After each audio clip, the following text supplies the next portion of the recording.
आणि नाशिक जे चित्र आहे हे इतकं नाशिक विद्रूप झालेलं दिसत आहे. म्हणजे नाशिक कधी अशा परिस्थितीमध्ये दिसेल अशी आम्ही कल्पनाही केली नव्हती.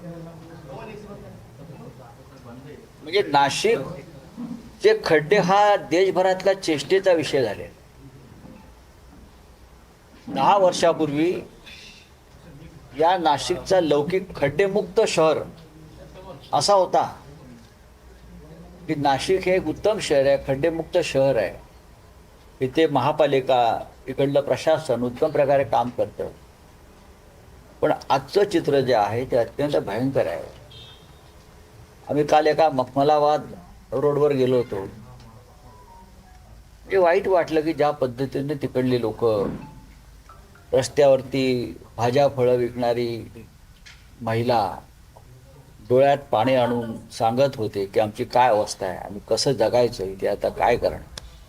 म्हणजे नाशिक शहरातल्या प्रशासनानं लोकांना रस्त्यावर स्विमिंग पूल निर्माण करून दिलेले आहेत.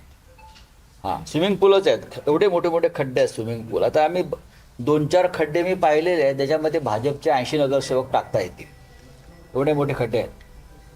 आणि एक दुसरा छोटा खड्डा बघितला त्यात मिंदे गटाचे सगळे एकत्र करून टाकता येतील, एवढे मोठे मोठे खड्डे झालेले आहेत. काय करते प्रशासन किंवा तुमचे जे इकडले सोकॉल्ड पालकमंत्री आहेत, कुंभमेळा मंत्री आहेत, कुंभमेळा आयुक्त आहेत, नाशिकचे आयुक्त आहेत. म्हणजे एवढा निर्ढावलेपणा यांच्यामध्ये येतो कुठं. 10 लोक मरण पावले, तुम्ही सांगताय 7, 8, 6 नाही, आकडा जास्त आहे. माझ्याकडे जी नाव आहे ती 10 लोकांची आहे. रस्त्यावर 10 लोक खड्ड्यात पडून मरतात तुमच्या हलगर्जीपणामुळं. आणि महापालिकेच्या आयुक्त असतील, मला शेखर सिंग नावाचे जे आयुक्त आहेत त्यांनी माफी मागितली.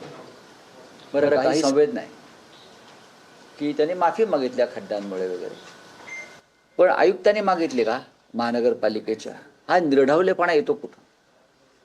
महापौराने मागितली का? मग लोकांनी सत्तेवर